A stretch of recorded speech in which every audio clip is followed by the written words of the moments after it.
workshops. This is our fourth workshop. You'll see a notification right now on your screen. As a reminder, all sessions are recorded. So go ahead and hit continue on that if you are okay with being recorded. As a reminder, the entire time your cameras will be off and you will all be muted. If for whatever reason you're comfortable being on this call while it's being recorded, go ahead and contact your ETS advisor and they'll provide this information to you one-on-one at a later date. Again, if you're joining us for the first time, we need to make sure that you are adding your first and last name and the school that you attend in the chat box. For those of you that are joining us from previous workshops, just remember to as well. That is how we will be taking roll for participation for those certificates. And then in addition, that's how we're going to be the winner of our opportunity drawing, okay? And then just to introduce myself, my name is Andres Guardado and I'm the program coordinator working in Linwood, Bell, and HP High School. And I'll have the other coordinators for themselves. Sorry, I was letting people in. My name is Diana Vallejo and I'm the program coordinator for the South Bay schools. Hi everyone, my name is Jasmine Roman and I'm the program coordinator for the Compton and Long Beach schools. I'll be monitoring the chat box. Awesome. All right, so today we are going over, going to provide a general overview of the Cal State system and talk a little bit about what the EOP program is and the services that they provide. So joining us today, we have George Soriano from University Outreach and Relations at CSU. And then we also have Alexandria Cordon, and she's with the EOP program at Cal State Long Beach as well. So I'll go ahead and let them introduce themselves, and they will go ahead and take over. Oh, one last thing right before they start. Please remember that we did add a new workshop to our series. So on August 5th, on August 12th, we are having a college advisor panel and trivia night. So that is a new one that is added to our Google form registration. So if you haven't registered yet, go ahead and you can go to bit.ly/ETS summer and register for that special workshop. This one is not mandatory for that certificate of completion that we're providing for our ETS students, but we are really highly recommending it. We have more than 15 different college advisors at different schools throughout the LA area, and each of them have their own unique experience at their university. So it's going to be a great way to kind of tap into that knowledge for you all. And we're going to make it fun. There's going to be a trivia night. We're going to be giving away ETS t-shirts. And hopefully this will be a workshop for you all to kind of get a feel for what college is like and answer any questions that you might have, okay? All right, so I'll go ahead and hand it over to George.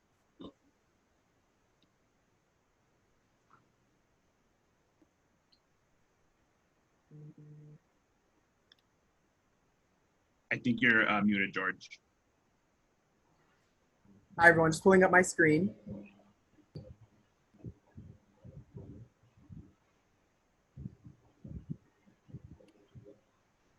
So my name is George. I am with University Outreach and School Relations, and my role is the Early Academic Preparation Coordinator.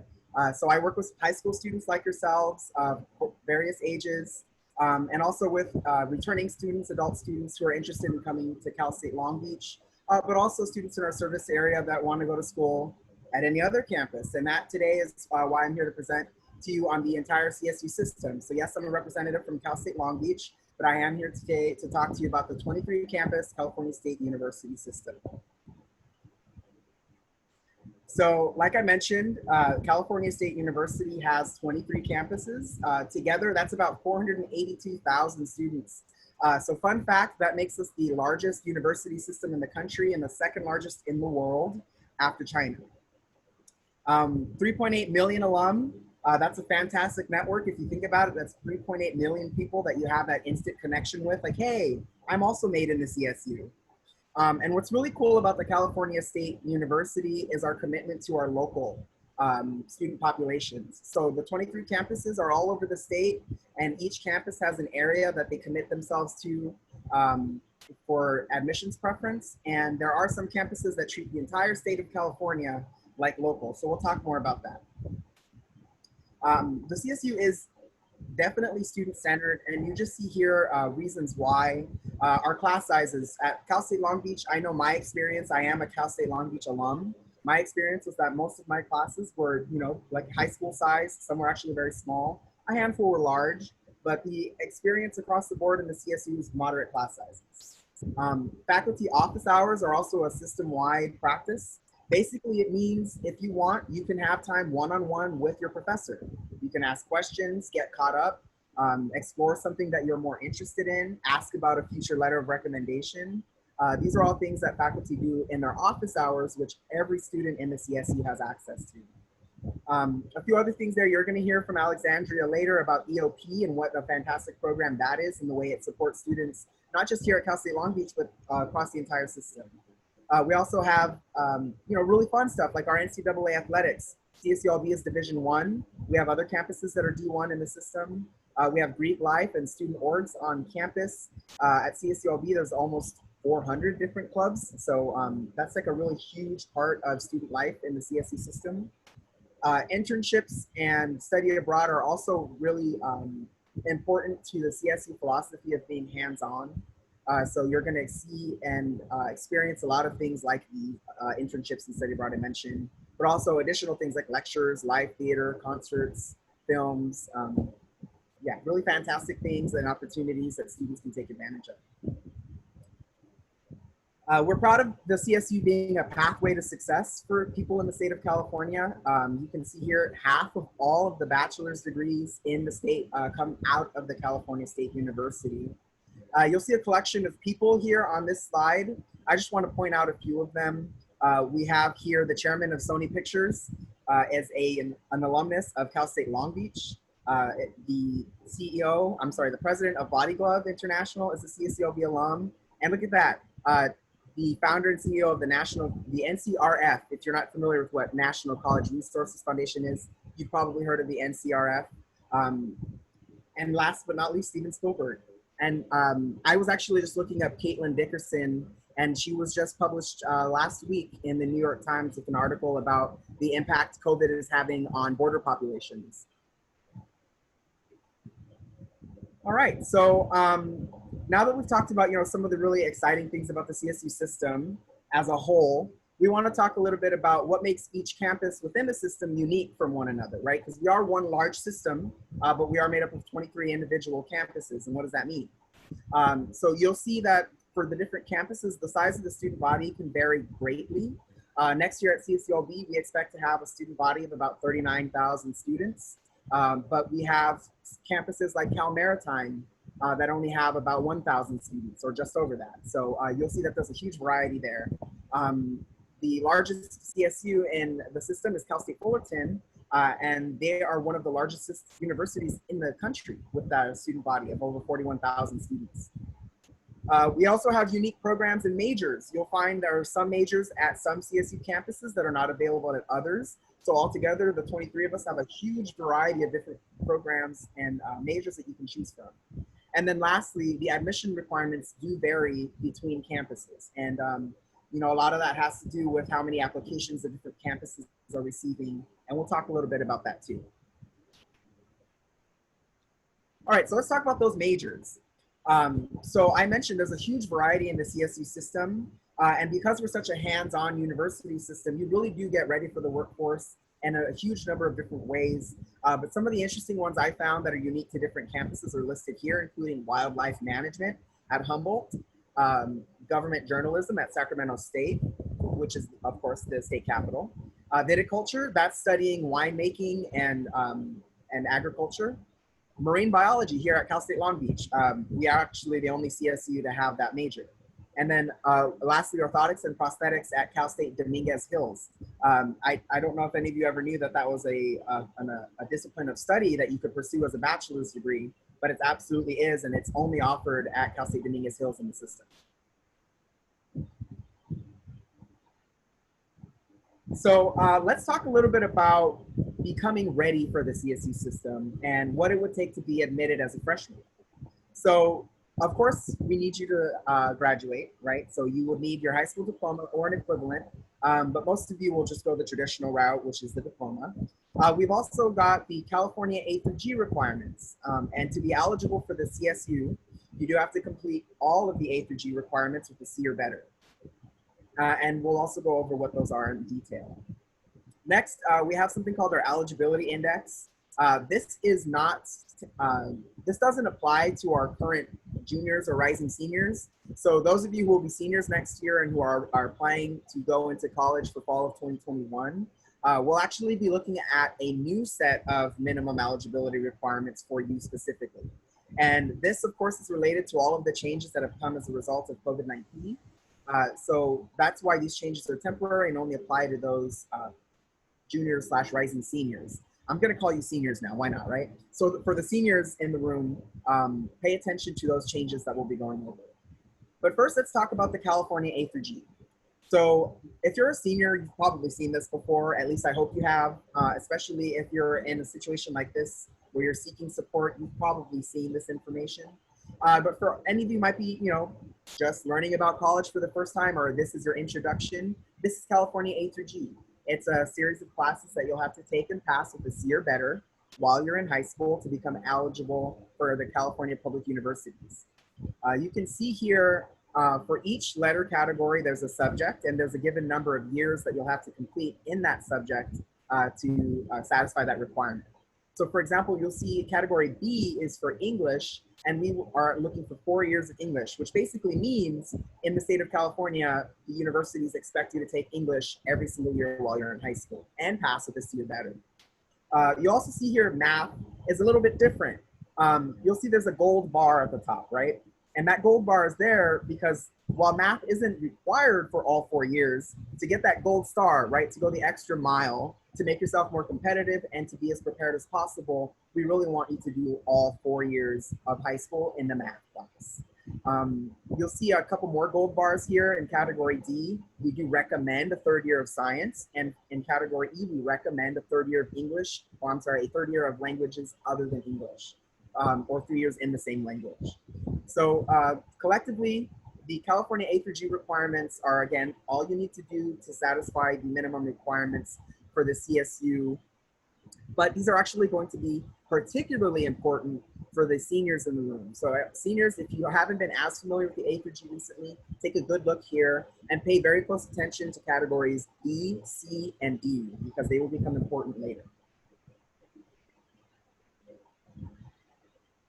Okay, so this is the CSU eligibility index. In normal years, with the SAT fully accessible and nothing in question, this is what we would follow to become eligible for the CSU system. So for any freshmen and sophomores or juniors in the, or future juniors in the room, this is what you would look to. And it's basically a formula based on your SAT score factored in with your GPA. But we're not going to spend too much time on this one because the majority of you here are seniors, and we do want to focus on what those new changes are for this year. So for those non-seniors in the room, take a good look here. This will be important down the line, but really what's important to remember is that your SAT score is factored in with your CSU GPA. But so our seniors, for fall 21, when you're applying to the CSU system, this is what we're going to use to determine your eligibility. You'll see that there's no index, because next year we won't be asking for SAT scores. So if you're applying for fall 2021, the CSU system will not be using your SAT scores to determine your admission. We will instead be using your CSU GPA calculation. Now, if anyone's not familiar with how to calculate your GPA for the CSU, it's listed here. It's going to be your A through G classes only, which means anything you take outside of the A through G pattern, right? Outside of this pattern, won't be factored into your CSU GPA. Next, we have 10th and 11th grade only. We're not going to look at your 9th grade, and we won't have time to look at your 12th year or your 12th grade year in terms of your GPA. So when we factor your GPA for admission to the CSU, it's going to be strictly 10th and 11th grade. And then lastly, the CSU GPA calculation is weighted. What that means is if you earn a C, B, or A in an AP or recognized honors class, then you'll get an extra point in your GPA. Now, again, I really want to reiterate that for the fall 21 applicants, so that for the seniors in the room who are applying to the CSU next year, your SAT scores will not be required. We can still use them, right? You'll see here that your submitted scores will help us determine placement in some areas, and they may even help you with your degree progress on some campuses. But by and large, the CSU system will not be looking at your SAT scores to make the decision of whether or not to admit you. And then George, we do have a question. Mhm. So are there any changes because of COVID due to A through G requirements that you would know of? And I'm assuming with like letter grades or pass or credit. So yeah, if there's any changes that you can make us aware of. Yeah, I can actually speak to two of those things. So for the first, there are no changes to the A through G pattern. So everyone is still expected to meet this entire completion of courses and the recommended courses if possible. But we have made some exceptions given the circumstance of COVID-19 regarding credit, no credit, or pass-fail grading systems. So only for this year, right? So if you are getting grades from the, what is this, the fall 20 and spring 21 terms, right? So this past year, basically, we will accept credit, no credit, pass, fail for those classes, and that'll continue through the winter. As far as I know, that may or may not be extended into the future. That hasn't been determined. But we do know for sure for this year with the whole COVID situation, we will allow credit, no credit, and pass fail to satisfy your A through G requirements. But anything before this year has to have a letter grade, and everything after this year may need to have a letter grade. All right, I hope that answered the questions there, Jasmine. Yeah. Yes. And then we do have another question. So someone did ask, do you think the class of 2021 will have to take a test like the SAT or ACT in college once they're already a student? Wow, that's actually a really good question. So the different campuses will do things differently when it comes to looking at course placement and academic preparation, but we do have a simple system across the board to sort of help us figure that out, and that's the CSU academic preparation policy. And that's sort of what I was alluding to when I said we can still use your SAT score for some things. But if you don't have an SAT score, that's okay. When you get into the CSU, the main thing to figure out is what level of English you'll be at and what level of math you'll be at. And different campuses, again, look at this differently. But using CSULB as an example, we do have a online sort of, it's not really a test, it's more like a mini class that you can take online called Alex. And this is what we'll use to determine your math placement. And there's similar versions of that throughout the system. So it may not be like a straight up test or exam that you take after getting in. It'll just be more like what the different universities' tools are to figure out where you best fit for math and English. Thank you. And then we do have one more. Are Sure. pass and no pass classes factored into the CSU GPA? No. Credit, no credit, and pass fail grades won't be factored at all. Thank you. No problem. Great questions, everyone. So we're going to move now into the CSU transfer path because the CSU system, believe it or not, the majority of the people who earn degrees every year are transfer students. So, we do put a lot of emphasis and a lot of focus on getting into college after high school or getting to a four-year university after high school. But the truth is the majority of students come in through the transfer path. And so I really want to talk about it because it's a really straightforward pathway into the university system. You can see here, it's just your general education plus the campus's major specific criteria to get you a total of 60 units. And once you've done that, there's a handful of campuses that will just let you in straight away. So for those of you who are, maybe feeling nervous or don't know if you're for sure on that four-year path, or you might have a few areas to make up or improve on before you're ready for the four-year, by all means, please consider this pathway. It's increasingly, I think, a more sensible path when you consider a lot of community colleges are offering 1 or 2 years of free tuition. All right, so let's talk about impaction. I'm sure this is a word you hear a lot when you're looking at different universities, especially in California, where I believe 6 of the 10 most popular universities in the country are, right? So what does impaction mean? Impaction is when the number of qualified applicants exceeds the number of available seats in a given department or program or university. And I'm going to use CSULB's nursing program as an example, right?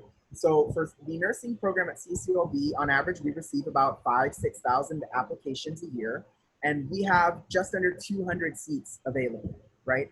So that absolutely means that nursing is impacted. And in fact, at CSULB, every major is impacted. And we'll talk about that in another slide or two. But basically, that's all impaction means. It doesn't mean that the campus is crowded or that there's too many people already there. It means that there's a lot of people trying to get in, okay? And what effect does that have on the university?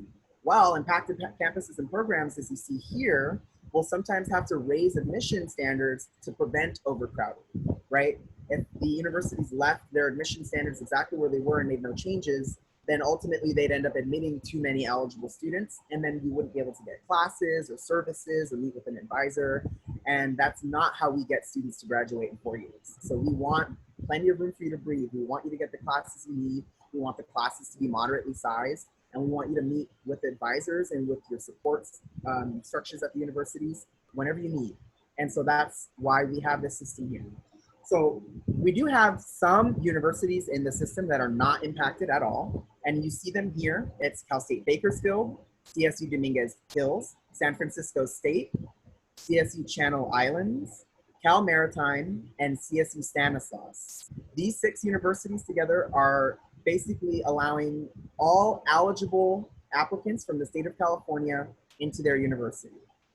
So while you're looking at your options, right, and we'll talk about this in a sec, but if you get a fee waiver for the CSU application, you can apply up to 4 schools. And I always tell students, if you're getting that CSU fee waiver, you should really consider making one of your 4 one of these not impacted universities. Because if you've done your California A through G, and for our seniors in the room, if you have that 2.5 GPA, you're in at these 6 universities. So it's a really good option for you to consider, especially places like, if you're down here in Southern California, San Francisco State sounds like a really cool option. Stanislaus is pretty far up north too. Cal Maritime's on the Central Coast. Like, it's a really cool opportunity to go out and see the rest of the state. Now, we do have some campuses in the system that are sort of straddling the line, right? They're impacted for their freshmen, but through the transfer path, they're still admitting everyone who's eligible. And so these are those campuses here. There are 10 of them. Let's see here. Oh, I can do it. There we go. We have Cal State San Marcos, Sonoma State, Sac State, CSU San Bernardino, Cal State Northridge, Cal Poly Pomona, Humboldt State, CSU Monterey Bay, Cal State East Bay, and Chico State. So these 10 campuses will admit transfers who are eligible, but for their first-time freshmen, their admission standards are going to vary from that simple 2.5 GPA cutoff that we talked about.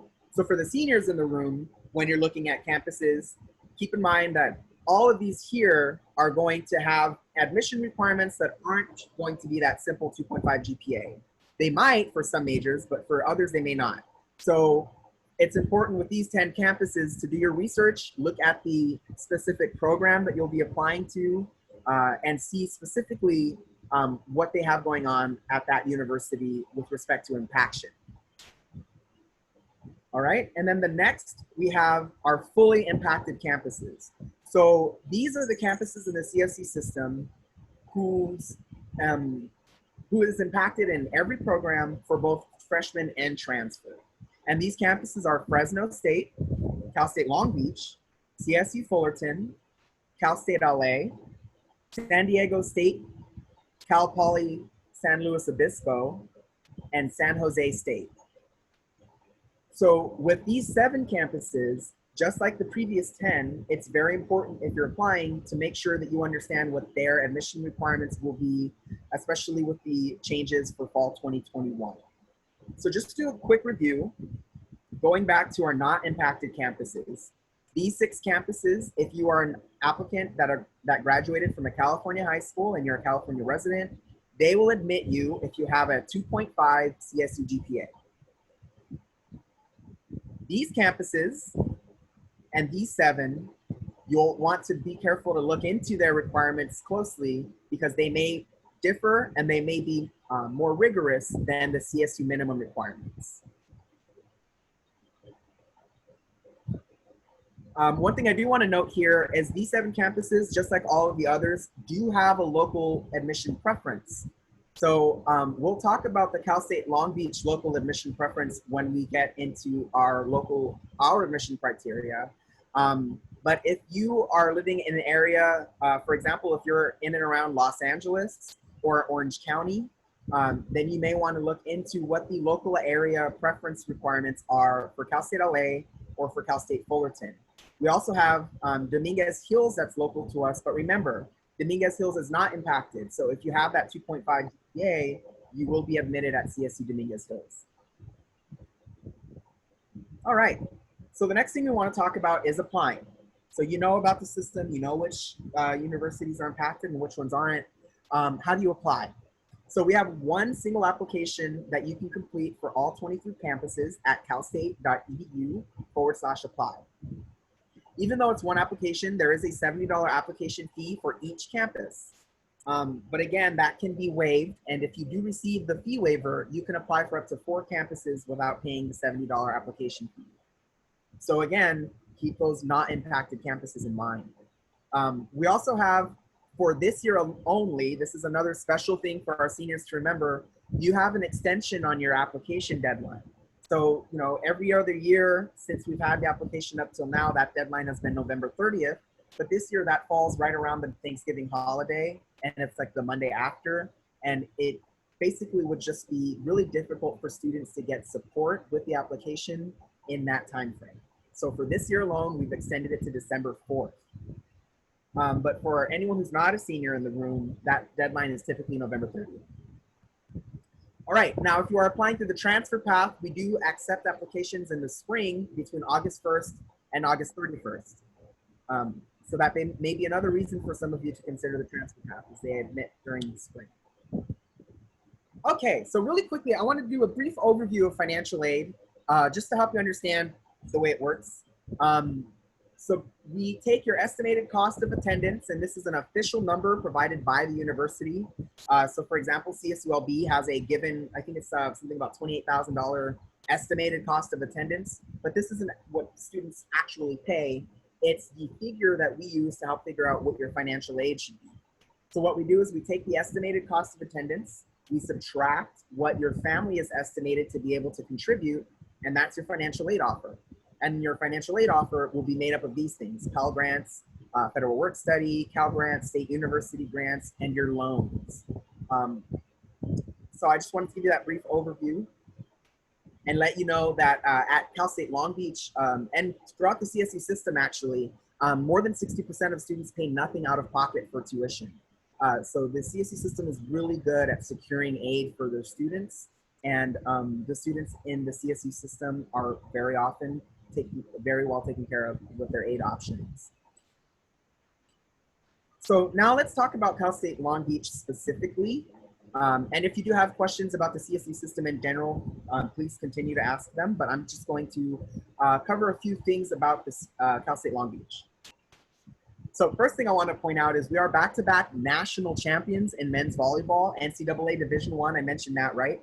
I believe we beat out UCLA last year for the title, so, you know, go Beach. We're super proud of our athletics programs at the university.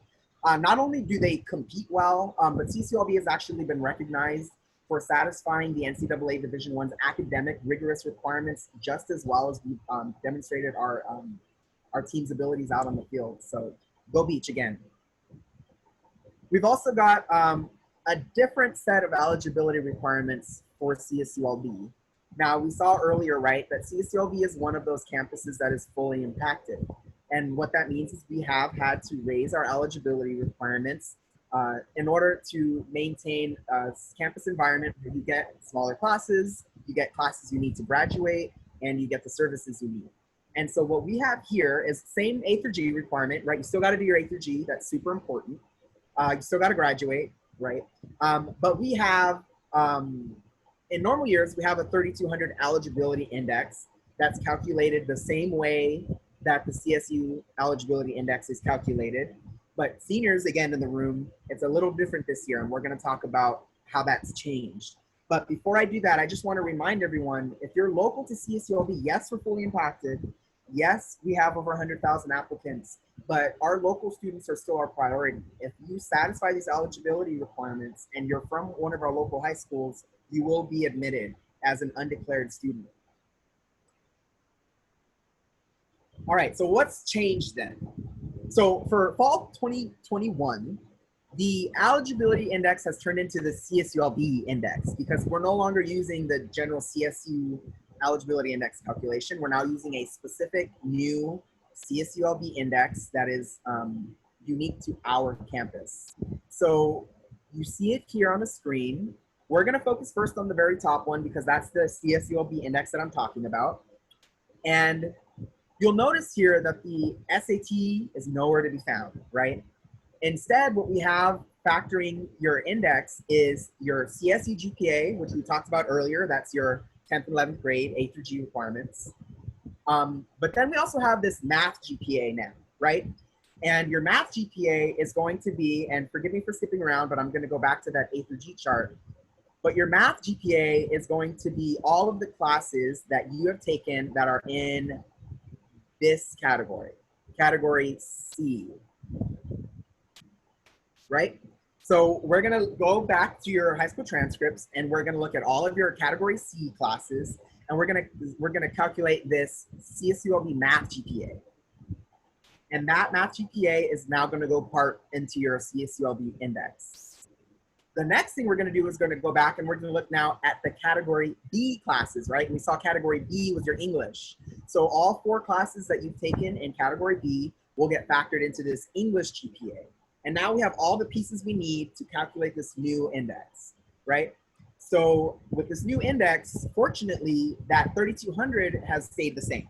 So you don't have to remember anything new, right? It's still a 3,200 cutoff, but now we're looking at this new formula here with your math and your English GPA.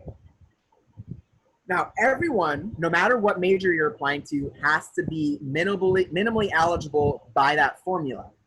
But students who are applying to our science, technology, engineering, math, and nursing majors will have to look at a different formula to look at how competitive they are, right?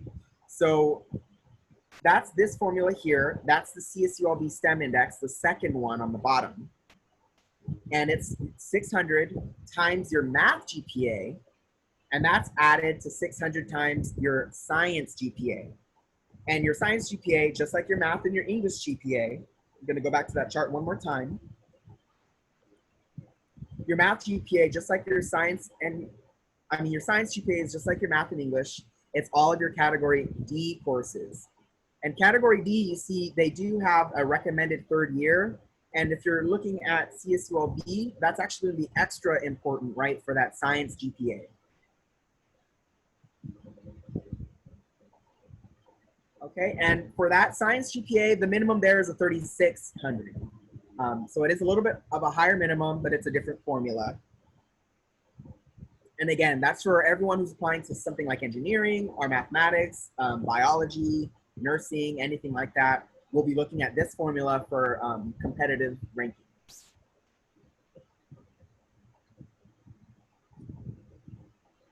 All right, so just a quick overview of what the average CSULB admitted freshman looks like. First is the average GPA is about a 3.8. I don't like that number because I don't think it really represents our student population. The average admitted student is a 3.8, but the students who actually ultimately come and take part in the university system, you know, the average GPA is going to be closer to like 3.6, right? So don't feel like, oh, I don't have a 3.8, I can't apply to Cal State Long Beach. That's just an average, and it's only an average of the students that are admitted, not of the students that come. So keep that in mind. Just a 3.5, 3.4, whatever your GPA is, you're just as competitive as, or you're just as likely to become a part of the student body as someone with a 4.1. The next thing is the average SAT score is a 1,200. Again, if you're a senior this year, this doesn't apply to you, but that's just something to note. Average 1,200. We don't look at the writing score, so this is math and English only. And next, we had about 71,000 applications last year just from our first-time freshmen. That does make us one of the most applied to universities in the country. And again, that's why we have these impaction measures in place. But if you're from our local area, if you're from Compton Unified School District, Long Beach, Norwalk, La Mirada, Huntington Beach, parts of Anaheim, you have access to Cal State Long Beach through that local preference.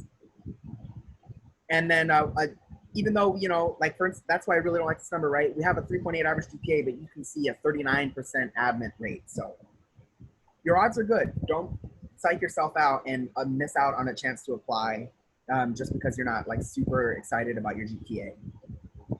But on that subject, right, how can we get excited about our GPAs? What are some things that we can do to make sure that we stay competitive in this world of impacted universities? And so let's talk about GPA. The first thing is, like, get help if you're struggling. I know I can speak to this as a student in high school. I really had a hard time keeping up with assignments. I was, you know, getting bad grades for not completing my homework in time. And I wasn't reaching out for help, and it ultimately had an impact on my GPA. But by the time I realized that I had teachers and friends and you know, after school programs and parents that I can get help from, my GPA went up really high because not only were they helping me, but they were also checking in on me and saying like, hey, are you doing your homework? And hey, how's that assignment coming along, right? So asking for help is such an important part of being successful. Next thing, we want you to really focus and hone in on your English and math, because those are disciplines that are going to leach in or to spill out into everything else that you do. You're going to have to do a lot of math and chemistry. You're going to have to do a lot of writing and history. And so if those areas in particular you're struggling with, spend the time and energy to really not struggle in those areas as much as possible. Again, teachers, tutors, friends, parents, get the help that you can. It's there. And then lastly, the CSU GPA that we calculate is weighted. So if you're, you know, example, if you're really good in English and you are an excellent writer, then you should, by all means, take the AP class to get that extra point in the GPA. Next, let's talk about academic preparation. So one thing that the CSU is really recommending, especially for this year's seniors, is take a senior year English course that is honors or ERWC. Now, if all you have access to is a regular English course, that's fine. That's still satisfying your A through G requirements. You know, get an A, you'll be great. But if you have the opportunity to complete ERWC or to take an AP or honors English class your senior year, that's only going to get you that much more prepared for the level of writing and reading comprehension that you'll need for your first year English courses. And the first year at the CSU is very important, and we do focus heavily on English and math that first year for our new students. And so, again, taking that senior year English course that's honors or ERWC or AP or IB, something like that, is going to really help you all along the way. You don't have to be honors to take ERWC, so that is accessible to anyone. Ask a counselor about it if it's available at your school. Next, we have math, right? Math is also super important. I'm going to give you a secret. It's not really a secret, but at CSULB, for most of our STEM programs, especially if you're looking at things like biology or engineering or nursing, we really want you to have senior year math. For some programs like engineering and math, they want you done with calculus by the end of your first year, which means if you're not pre-calc or calculus by your senior year of high school, it's going to be very difficult to be successful in those majors.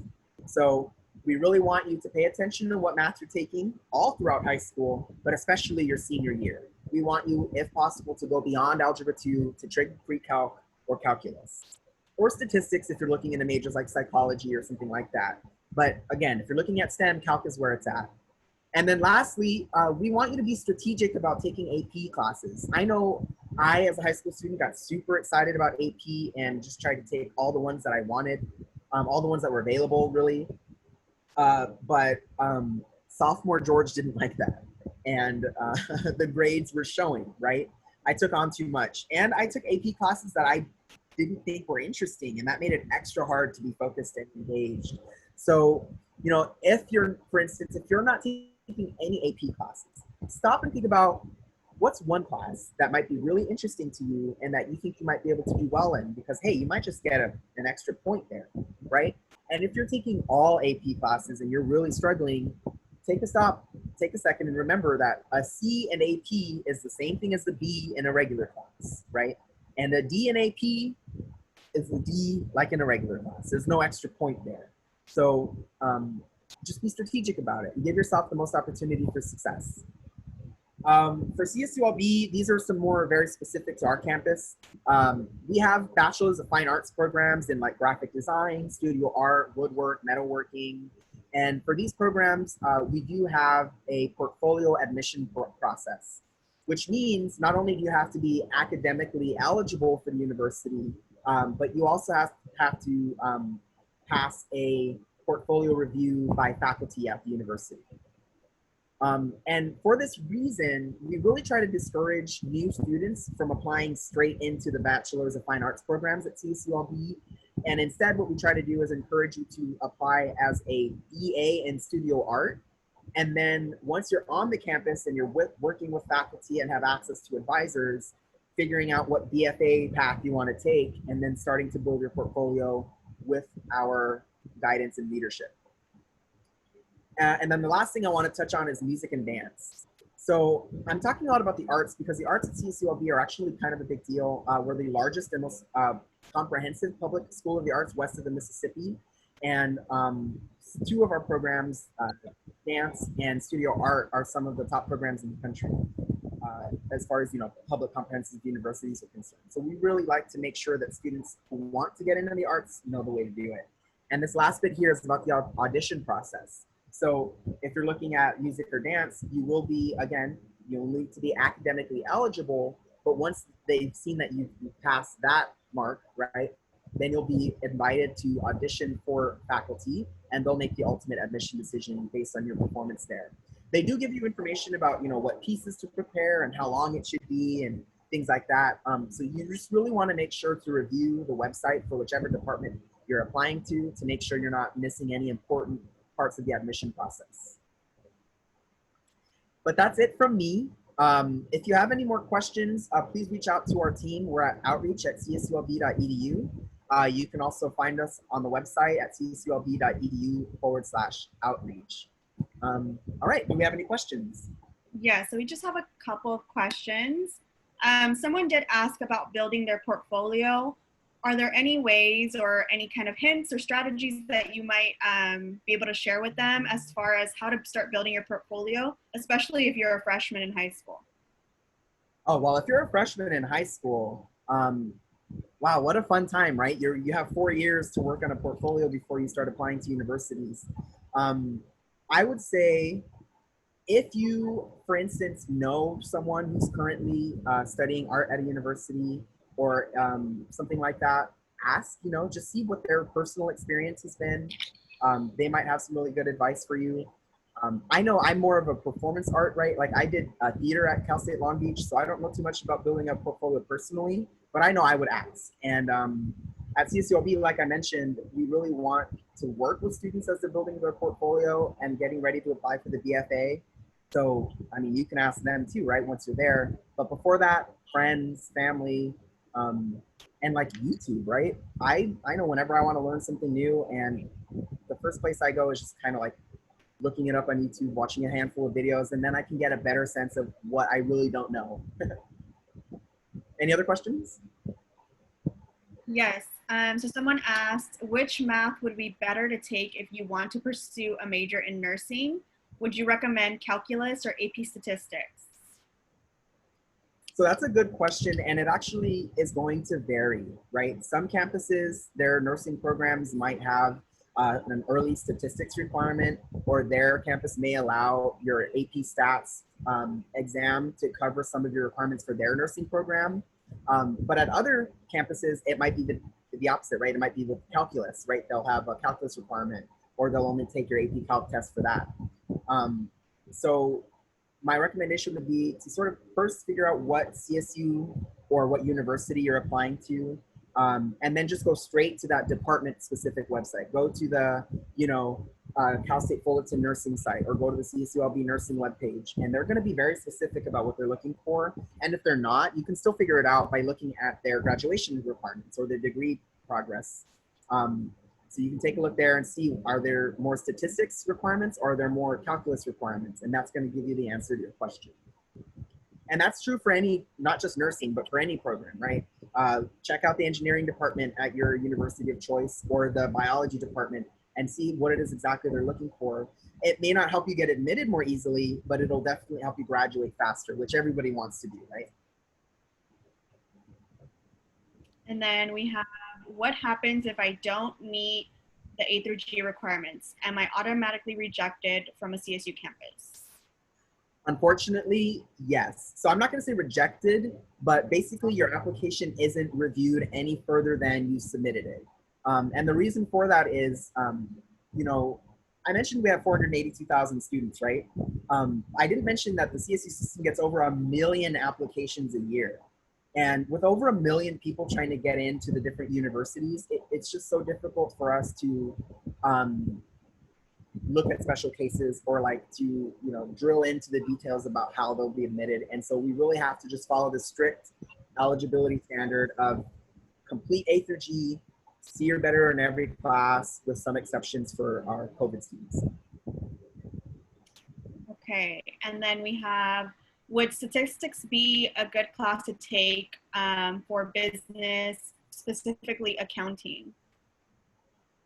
So again, that might vary, right? But I'll tell you, in my experience, business at CSULB has both calculus requirements and statistics requirements.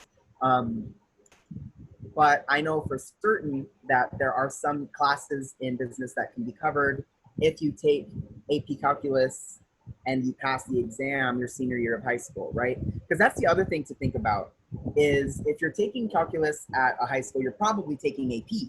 And if you're taking AP, then you want to know, okay, well, is this university going to accept my AP score? And if they are, how many units will I get? And that might help you answer your question too. For example, I know I did AP Physics, right? AB, and I barely passed the exam with a 3. I don't know how I did it, but I found out I got 6 units of credit for it at CSULB, which was amazing to me because I didn't even think I was going to get any credit at all. So I don't want to like give a broad answer and say, no, statistics is better or calculus is better. I'm going to say though that it's so important to just look at the department and look at the program and see what will benefit you the most, because that's really going to be what you have to do, not just when you're applying, but every single year throughout your university education as you're picking your courses and figuring out what classes you need to take to get you to graduation, right? It's not like in high school where your counselor just sort of picks your classes for you and then you get together and talk about it. Instead, you pick your classes for you, and if you have questions about it, you go and ask the counselor, right? So the onus is a lot more on you to know what your requirements are, to know what your abilities are, and to sort of figure that out for yourself. We do help you with our tools and with our processes to make sure we don't put you in a class where you won't be successful. But we do want you, and like I'm saying now, like for high school, take a look at the program, figure out what it will look like for you, and make those decisions based on how much it'll help you in your path to graduation. Graduation begins today, right? We're not even in college yet. Does Cal State Long Beach have architecture or interior design as a major option? So if you're looking for architecture, Cal Poly Pomona and I believe Fullerton have architecture programs. So there's that. But we have something at CSULB called industrial design, which is really cool. It's kind of like architecture, but it's not just buildings. You look at like, how do you design packaging or the cars, exteriors of cars or machinery. And it's really cool because it's a BA, right? It's a bachelor's of, it's a BS, it's a bachelor's in science, but it's part of our studio art or school of art with the rest of the other design degrees. So that's something I recommend as an alternative for architecture students. What was the second one? Interior design. We absolutely have interior design at CSULB and a number of other CSU campuses. And then how much of an impact does involvement in clubs and activities make on my application? For example, let's say I participated in a STEM academy, would that make a difference? So, you know, That's a question that we get every year, and every year the answer is, you know, normally it doesn't really have an impact on your admissibility to the system, but it's so important for things like finding on-campus jobs or running for leadership in student organizations or applying for internships. So if you've done all that stuff, really document it well, keep records of it, and be proud of it because it's going to help you down the line. But with admissions, usually the CSU doesn't really pay attention to that. Now, seniors in the room, things are different this year for you, right? And one more thing that is different is CSU campuses are now allowed to consider those things. I can tell you CSULB is not.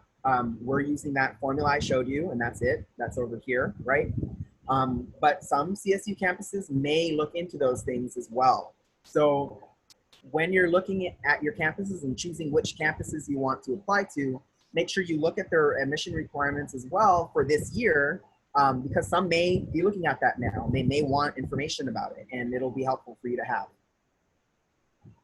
And then if I'm struggling in college, will I have access to tutors? Oh yeah. So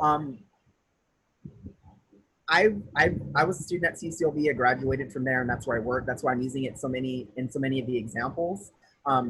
But across the system, of course, we're going to be paying attention to providing tutoring support.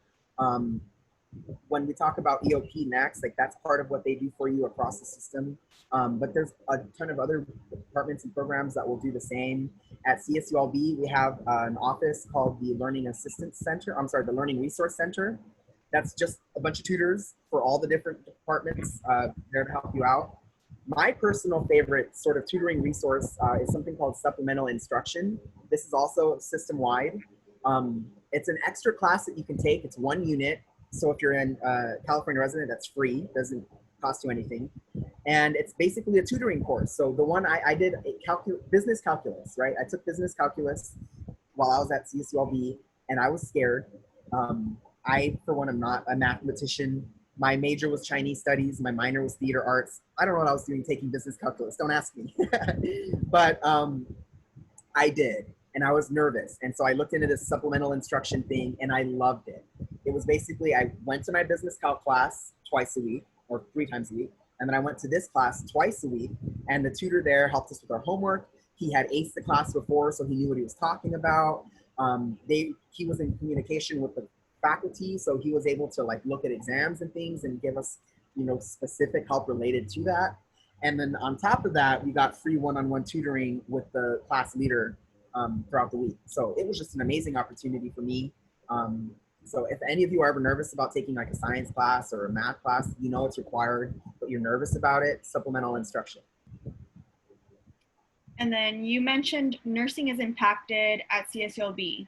Do incoming freshmen have the opportunity to change their major to nursing if they're admitted pre-nursing, or for example, being admitted as undeclared, but then wanting to pursue a degree in nursing? Okay, so first I'll remind everyone that every major at CSULB is impacted. And so that's why we have this campus level index. And that's just what we're going to be using for all majors. So nursing majors that are applying as first-time freshmen, it's going to be the same 2 formulas, right? Your eligibility index, I'm sorry, your CSULB index and your STEM index. As far as changing your major goes, it's probably not going to be something that's possible. So here's why. When you're applying into nursing as a freshman, you're really applying to become a pre-nursing major, right? And everyone that gets admitted to the nursing program as a first-time freshman is really going to be starting as a pre-nursing major, right? If you're admitted as undeclared, that means that you're local and you satisfy the eligibility requirements, but you weren't competitive for the specific major. And so with nursing, for example, if you're a local student from Cabrillo High School, then you apply to nursing, you're CSU eligible, and you satisfied the CSULB index, but you weren't admitted to nursing, you'll be admitted as undeclared. But if you're not, right, then you come in as pre-nursing. After you've satisfied specific requirements as in terms of your GPA and taking some specific science courses and other prerequisite health courses, you'll then apply to become a full-fledged nursing major at CSULB. And when that happens, you're applying in the same pool of transfer students and current students on campus getting into the major. So what we want is for you to be able to come in as a pre-nursing and just sort of stay in that and focus on it because it's, you know, really high demand, and to have the opportunity to switch out if possible. But very rarely are we going to have students who are like in you know, biology or math or something and then suddenly want to switch into nursing. Like, very rarely is that going to be possible because of what I just talked about, right? That there's so many students that come in and they're on this direct path towards the pre-nursing situation. And if we just sort of drop them in midstream, it'll be hard for them to be successful. So no, students aren't able to switch into impacted majors like nursing after being admitted with a different major. However, if you're admitted as undeclared, it's possible, right? But there's a lot of work that you're going to have to do as far as catching up with math and science. Because if you look now at the admission requirements for CSULB, we're really focusing on your math and your English GPA. And so and then in the STEM bit, we're focusing on your math and your science GPA. So if you're applying to a STEM major and your math and your science GPA weren't competitive, and so you were instead admitted as undeclared, you really want to consider, okay, where am I with math? Is it something that I'm really passionate about? Is science something that I'm really passionate about? Will I be able to do well in this science and math intensive degree in college? Or should I instead look at a degree or a program that really speaks to my interests and is something that would allow me to be successful throughout my college career? And then would you happen to know which college is the best for criminology? So that's one that I know at CSULB is really big, criminal justice and criminology, you know, but that's also one of those programs where it's a very hands-on degree that would be popular among the CSU campuses. So there's definitely criminology degrees across the system. I don't know any other than CSULBs off the top of my head, but I can tell you that like the CSU in general, it's a very hands-on degree. They focus on work experience and internships, and they want to get you placed in a job or in a graduate degree right after graduation so that you can put those skills to good use. And I, for one, wanted to go into law temporarily while I was in college. And so I really did a lot of poking around that degree and that major. And I learned so much because it's so accessible. They even have like attorneys and judges and police officers that will come and speak to students and do like seminars and talks. Yeah, it's just like a really cool program to be in. And then how do I get involved in clubs and organizations on a college campus? So in normal times, right, we would have these really big fun club fairs at the beginning of the term where everyone kind of brings out all their stuff and sets up tables and gives out treats and you know, gets you to join their clubs. Of course, it'll be different this year. So we'll see what idea our student government comes up with to really showcase all the different student orgs to the new admits. I'm sure it'll be something fun and interesting. I don't know what that is yet. But apart from that, we do have like a community management software. So once you're admitted and you set up your student account, you'll be able to look up all the different student orgs and see when they meet. And they have like basically like little Facebook pages where you can just find out all about the club and see pictures and everything. So that's another way to find out about orgs. But also we have a whole office that's just about student involvement, that's Student Life and Development, or SLD. So if you just look up like CSULB, SLD, bunch of information from them as well. Okay, so that's all our questions for this portion. Awesome. Thank you, George. Thank you all so much. All right, thanks again, George. So we'll go ahead and transfer over now, and we'll have Alexandria talk to us a little bit more about EOP. Good afternoon. I'm going to pull up my slideshow. Give me one moment.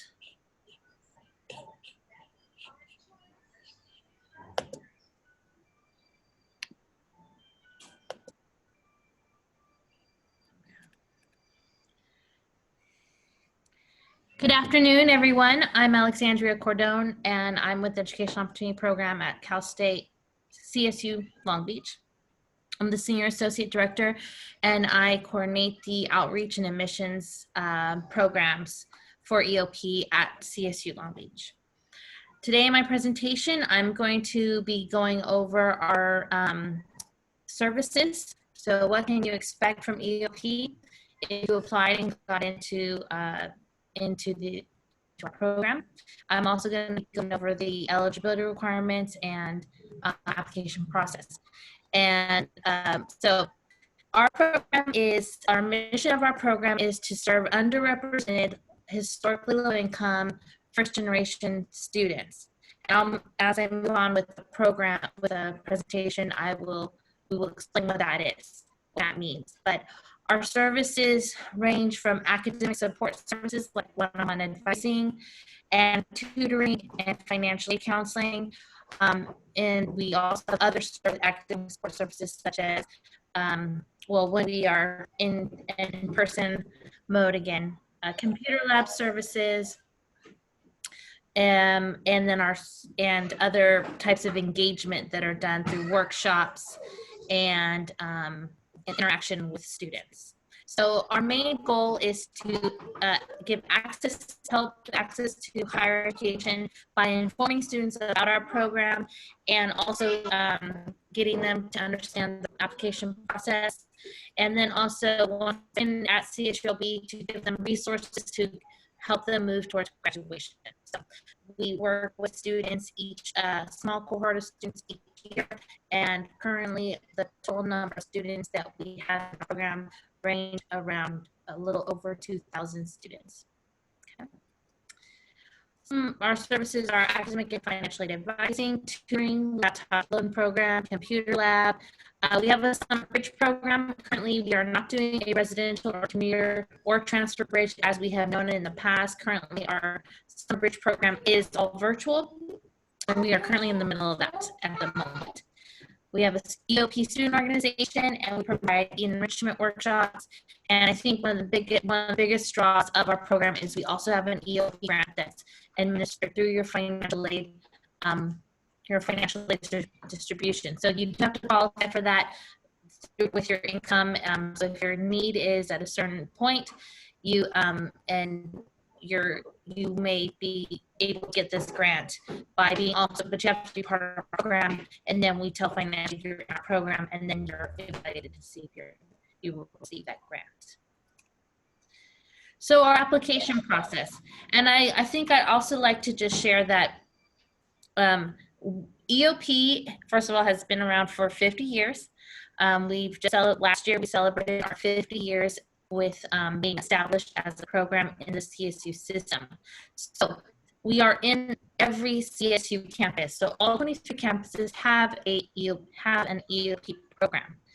And so when you do your application process and you apply to EOP through Cal State Apply, you are applying to all EOPs, all EOP you apply to at the colleges you're applying to. So I say this, if you apply to CSULB and EOP, you also will apply to, and let's say you also apply to Dominican Hills, by completing your Cal State application EOP section, you're also applying to their EOP program, which is a good thing.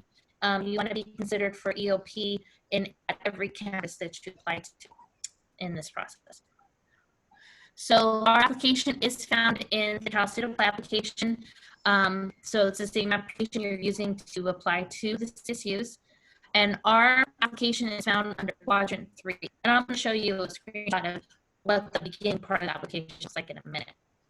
Now, our deadline for the EOP application portion, so the portion that you complete, is January 15th, 2021.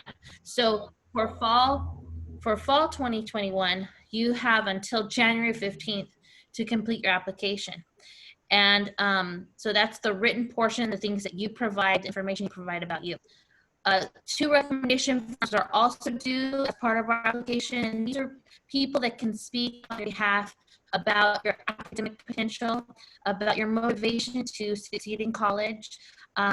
You've likely shared your goals and hopes and dreams and what you hope to accomplish once you're in higher ed.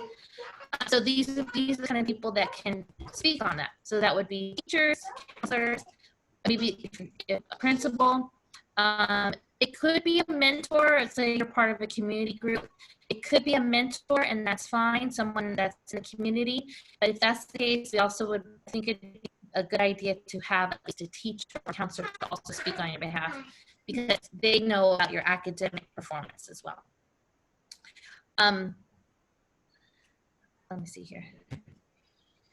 Okay, so I wanted to say too about the application. This is our application deadline for CSUOP, and I would recommend that you make sure that if you're applying to other CSUs and you want to make sure your application gets to them, to look over their application deadline as well, because there are a few.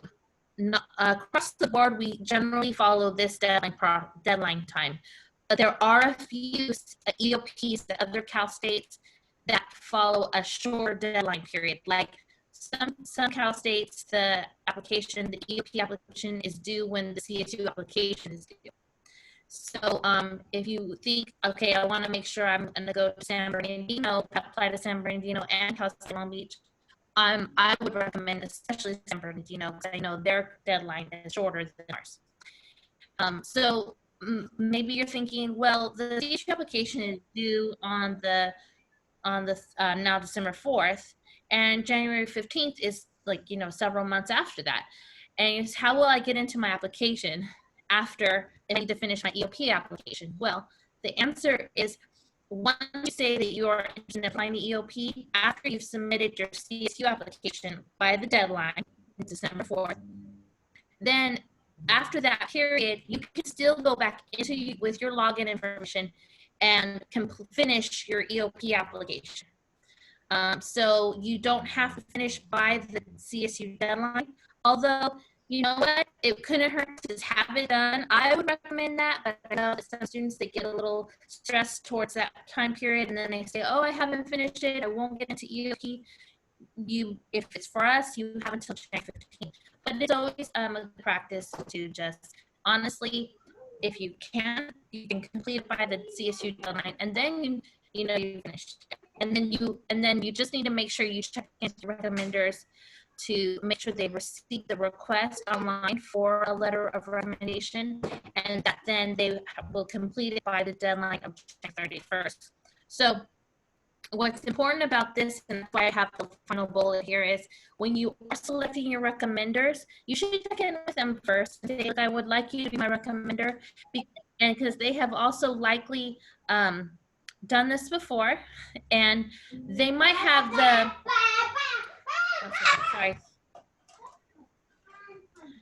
they have done this before, and so they have also, can everyone still hear me okay? Yes? Okay, thank you. They've likely done this before, and they have a specific email address that's attached to their login account for online recommendations. It's really important with Cal State Apply, your request matches their email address that they use for their login. If it does not match and you don't have the right email address, then what happens is that request never gets to them. Okay, so just check in with them before you make the request, and then also make sure you have the right email address that they use when they log into their portal to complete the application, their recommendation form for you.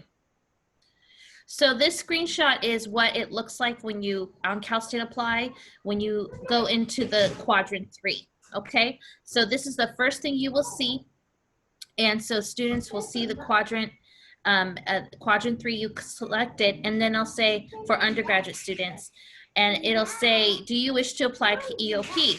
So you can say yes, and I would recommend you say yes. If I'm gonna go over eligibility, and if you feel that you're eligible for our program, I would say you should absolutely say yes, I'm gonna apply, and do apply. You can say no, so if you know that, you know what, like for example, you must be a first generation college student. So maybe your father or your mother may have earned a 4-year degree. It's important to understand that you would not be eligible for our program. So then you should just mark no. Now, some students, if they know that they won't be able to finish this application by the time they're done with their CSU application, they can write, yes, I will return later to complete the EOP questions. So that at least holds the spot so that then you can go back in, okay? And I would definitely recommend that if you find that you are not gonna finish it by the time you're done with your application for CSU, and And that way you can go back in with your login information and complete this information later. Just don't forget to complete it, because we do have a lot of students after the fact that come back and say, well, I forgot it and I didn't finish it. Unfortunately, I'm gonna go over some other information, and unfortunately, at the point that you've been admitted as a student at any CSU, you cannot be eligible for EOP. Okay, so what are our eligibility requirements? First, for now I'm speaking for CSU Long Beach, and these are generally the same across the board at most CSUs, but I have to be able to just speak for CSU Long Beach. So the first requirement is we do not screen your application we don't look at your application until you've completed, until you're admitted to CSU Long Beach. So once we know you've been admitted, which is around February usually, we then will see that and we screen students' applications. You must either be a California resident or qualify for the AB 540 non-resident tuition exemption. So California residents only, or you can qualify under this exemption. And now this AB 540 non-tuition exemption is mainly for our Dreamer students. And so if you believe you qualify for the AB 540 non-tuition exemption and you're a Dreamer student, you can complete the information needed to be under that status, and then you would also be eligible for our program. You also, now you have to have all these, these all must be met. This is not an either or, this is all, okay? First generation college students, so neither parent have earned a 4-year degree. And so many students say, well, how come? I mean, I am low income, I'm historically low income. But yes, my mother got a degree. The problem with that is that there's still a level of, we are trying to serve students that have, that come from, that are first generation, because they have even less knowledge. They have less knowledge about how to get here, how to get to the university, how to access higher education than maybe a student who has a parent that has a degree. And then you must be history of low income. So that a history of low income means that you have had low income status for around 8 to 10 years. So it's something that is where it's a history of low income, and it expands over time, okay? The really, really important, students can only be admitted to EOP as they're being admitted to the CSU system. So what that means is you must, and I would actually say if you learn anything from my presentation, this is the absolute paramount thing to know of everything I'm saying. This is the one thing you should definitely take away. You can only be admitted to EOP as you're being admitted to the CSU system. So if you fail to finish your application on time, or you don't get in, or basically if you miss the opportunity, you cannot be an EOP student, say, a year after you get admitted to CSULB. So finish your application, complete your application, and do it completely. So be complete in your information. Students, I will be realistic, students are, for our program at CSULB, students are denied. And eligible students are denied sometimes, because we do review the application based on need, and we take the neediest students from our applicant pool, okay? We do refer students to other very, very good programs within our college, Student Support Services Program for one. And so we do have other places to refer students to, but if you don't even finish the application, we don't have an opportunity to even see if you could have been admitted to our program, okay? This is the income eligibility. So I talked about that history of low income, and so you at the point that you're applying to the university and doing your application, your income must meet these thresholds. So it's based on family size. So for example, a family size of 4 cannot have an income higher than $50,300. If your income is higher than that, then you're automatically not considered low income. And so you would not be eligible for our program, okay?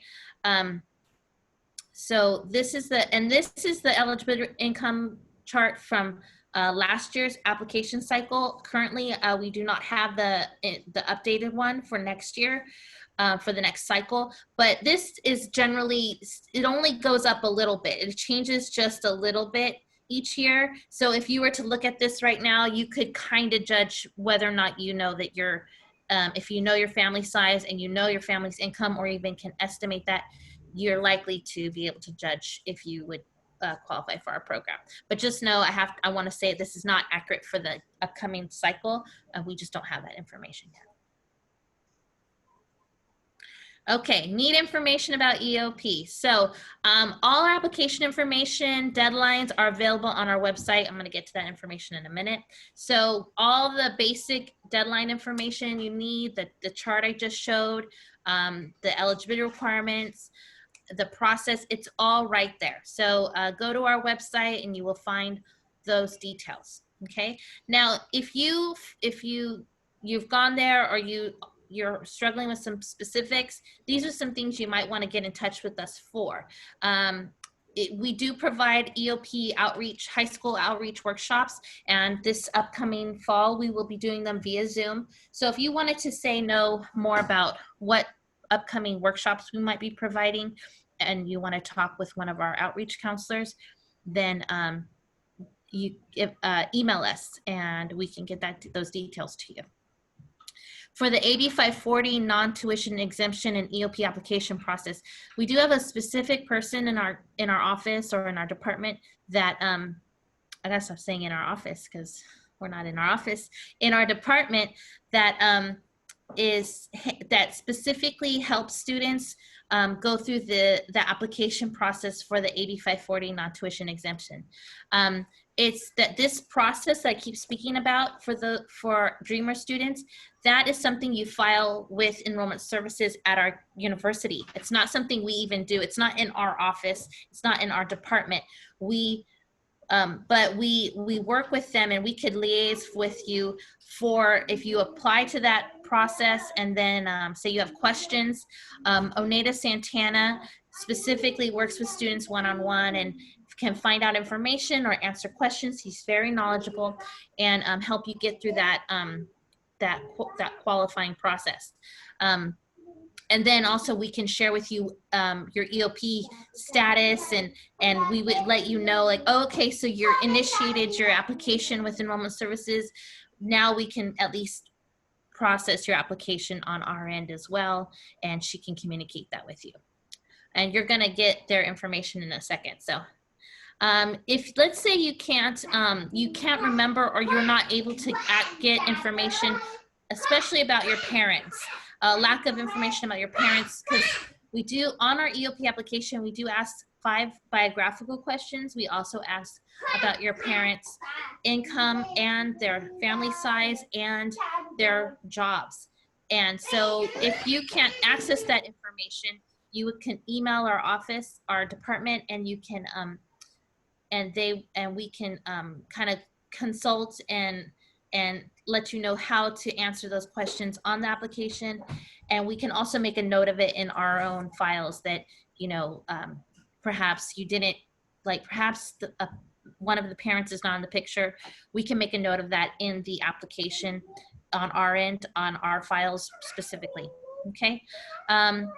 So sometimes, because it's an online form, there are recommendation form issues, and sometimes there's online application problems because it's an online form, and that happens, right? Technological difficulty. So if you're having those problems, you can email our department, and like usually myself, I will either call the student or ask what might be the issue.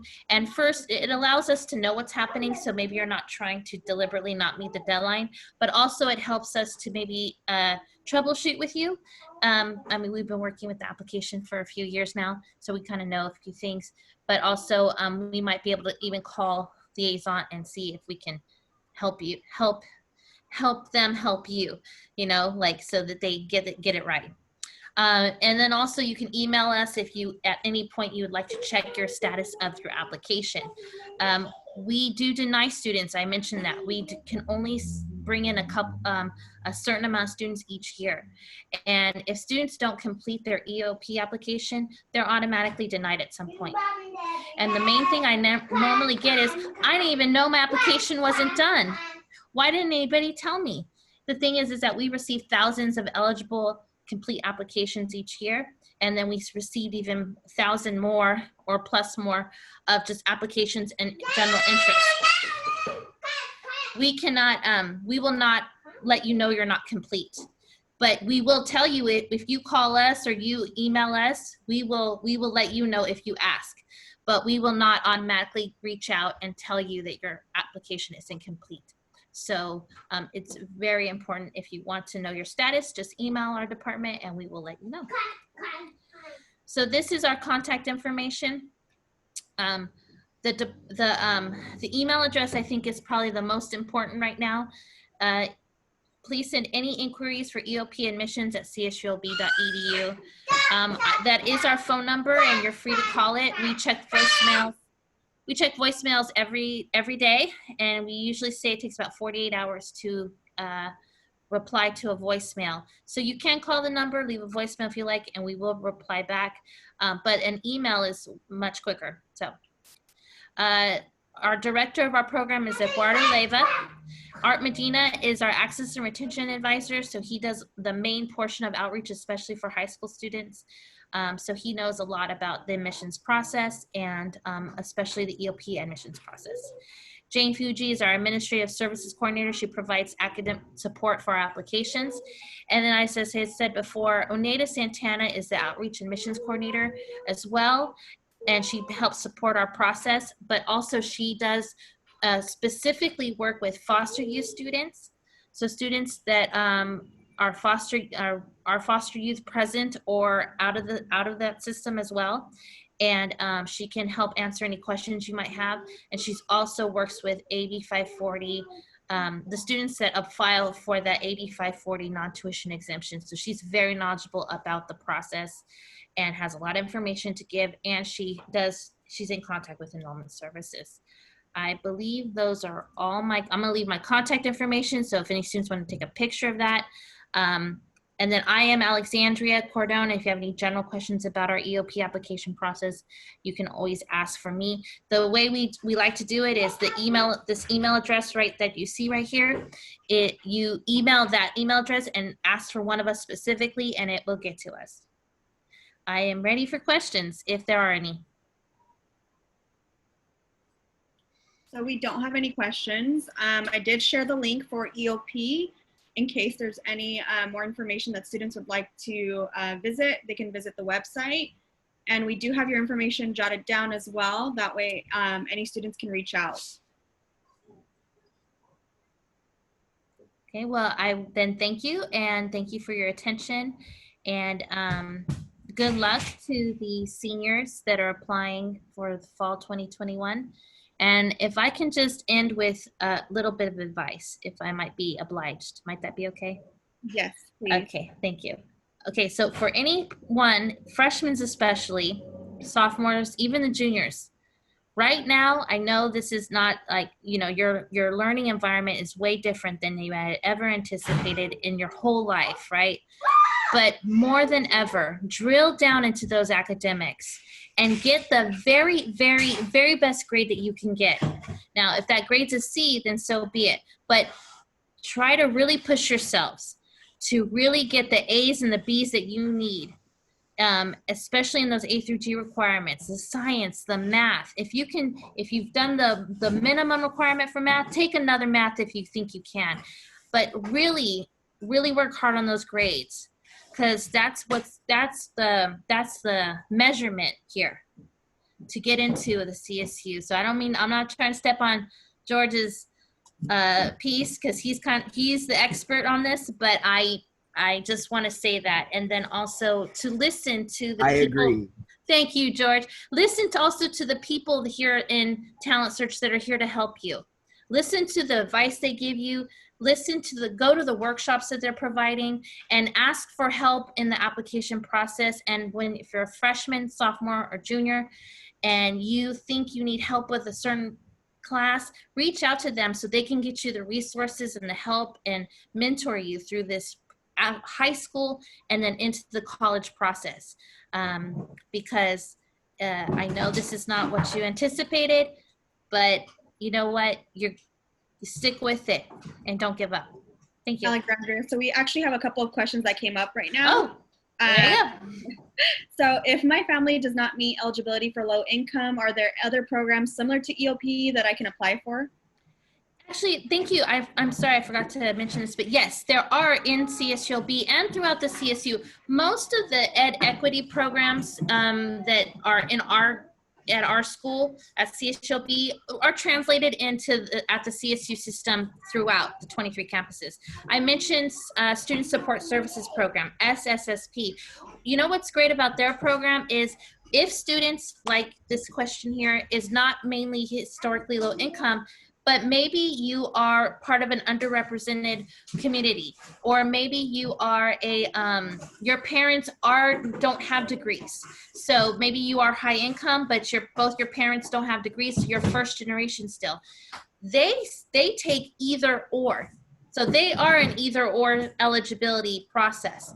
They even take students that have gone to school with a disability. So if you're part of certain types of groups, they kind of it's like you can be here, or you could fit here, or you could fit here. So I would say their program is great for that. There's also some really great programs at now I'm gonna speak more specifically to CSULB. We have a first generation group called Gen Excel, and that program academically and mentors first generation freshmen, and you get hooked up with a mentor, and you're also given access to services. So there's other types of programs you can connect with at CSULB and at other CSUs, because I'm pretty sure programs like this exist on other campuses as well. And so if you don't fall within our eligibility requirements, yes, there are other programs, and that would be something that you could look into. And actually overall, our campus has a lot of different ways you can connect with support.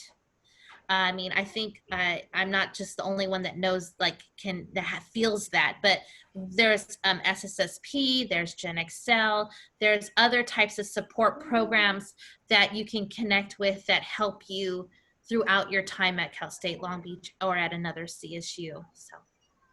And then if you don't meet the exact years of income requirement that you mentioned previously, can you still qualify for EOP? Yeah, I think it's important to remember for that, like the long range, history of low income.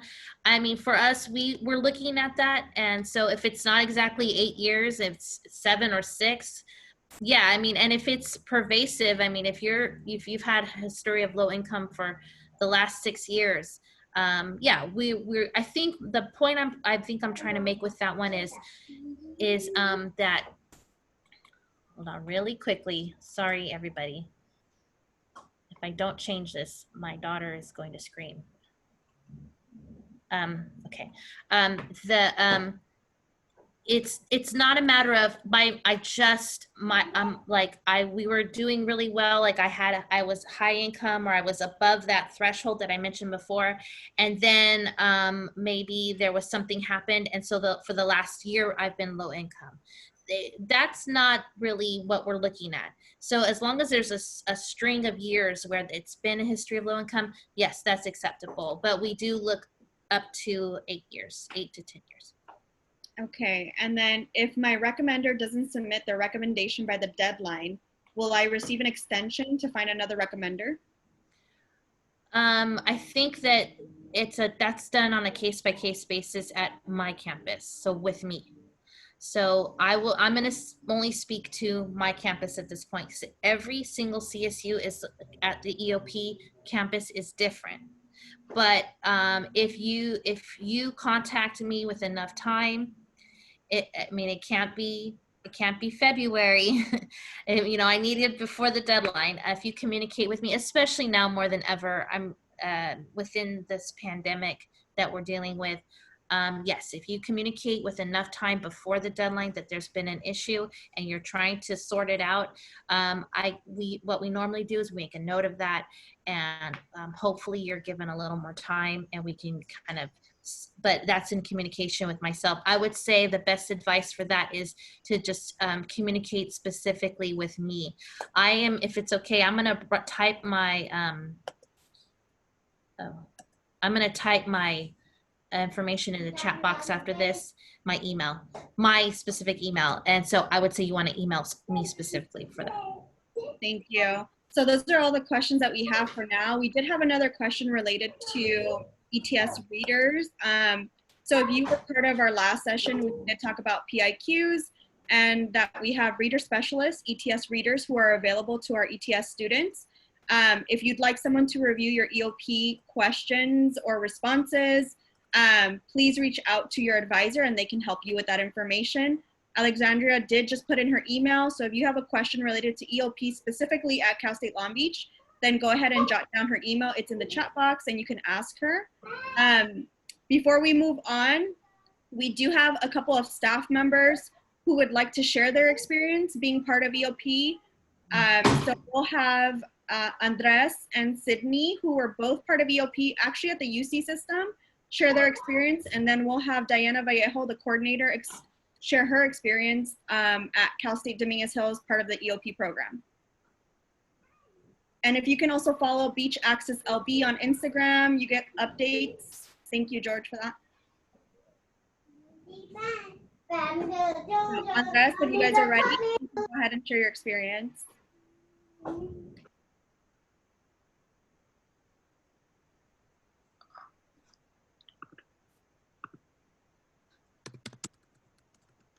Oh, okay. I'm unmuted now. So I used to be in EOP when I was attending UC Santa Barbara, and I highly recommend it at all levels. It was definitely like a phenomenal program. I look at it as like an ETS 2.0 with just so many resources available. So for me, throughout my 4 years, I had like a private advisor that I was able to see like pretty much any day. I would just, stop by, fill out a little appointment card, and, they had different counselors for a variety of subjects. So if it was like academic, I had an academic counselor. If it was like financial aid, and maybe I needed to take out another student loan, or I needed to like up my work study, they were like always there for me. And even to the point where I guess it depends on the resources each EOP has, whether it's a Cal State and UC. But even in my campus, they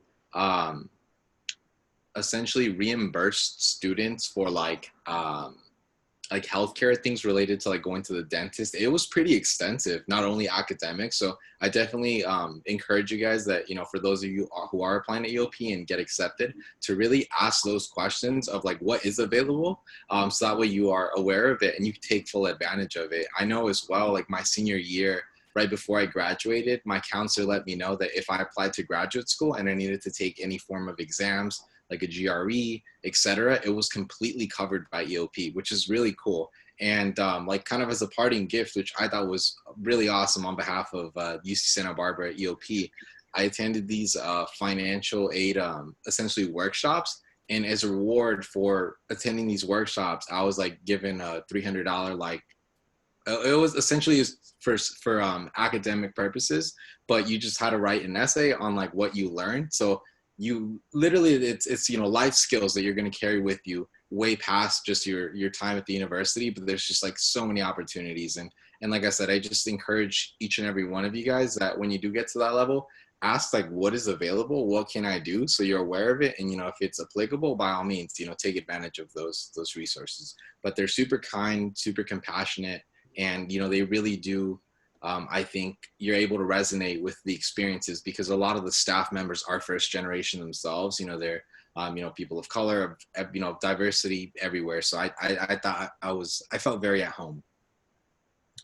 Thank you, Andres. And Sydney, if you're able to share your experience. Yeah, so I actually also went to UC Santa Barbara, and that is also where I was part of the EOP program. And I wasn't part of any program like that in high school, so it was really helpful because, I mean, I was pretty lost, especially like freshman year, just kind of figuring out like what classes to take or what I should be doing and things like that. And I also wanted to add a double major, so they were really helpful with that. And I was, yeah, again, like I would kind of go in, they ask you what your like needs are, what you want to go in there for. They usually ask if it's like academic, financial, or personal. You kind of just let them know what you need. And usually I went in for academics, but we kind of just usually ended up covering everything anyways. Yeah, and they a lot of times would just like give you little handouts or just things like physical copies of stuff that you can take away. Just a lot of good advice and guidance overall, especially when I was like trying to add the double major and things like that, just kind of really mapping out what I would need to do, what my classes would look like, you know, what my course load would look like, what my units would look like, and all that kind of stuff. And yeah, same thing as I was graduating, I was kind of like, what do I do now? They really kind of helped me just give me advice on what I should do, what graduate programs kind of look like, and things like that. So just overall, really good advice. One of my EOP advisors I'm still really close to, he's written me letters of recommendation. We, you know, still stay in touch. So it's just definitely a really good resource to take advantage of because, yeah, it's just like an extra help, especially if you didn't maybe get that in high school and you're a little bit lost in college. It definitely is a big help. Thank you, Sydney. Okay, so we'll have Diana Vallejo, who's the South Bay coordinator, share her experience at Dominguez Hills. Hi, everyone. So I am repping the Dominguez Hill shirt. I was an EOP and I was also a first generation student like many of you. So I was lost. I didn't know really what the college experience was going to be like, but EOP really helped me in the form of like figuring out how to complete my financial aid the second year, how to get resources for tutoring. Someone mentioned earlier, like if I'm lost, do I get tutoring support? With EOP at Dominguez Hills, like we had our private like tutoring sessions that we had to go to. And at sometimes I would honestly not want to go because there's so many other things that you could be doing when you're in college, but having that requirement really, really helped. Really super helped. And they also had workshops about like networking. They had workshops about resumes, a bunch of different workshops just for that small cohort. So for Dominguez Hills, I was in a cohort, and even that was super helpful because the people that I met during my first year, even my first day at orientation with EOP, like those are some of my best friends still to this date. And we use each other for like different resources. I'm still very close to them. Even my advisor, like Sydney said, I know I can still reach out to her and she'll be of assistance.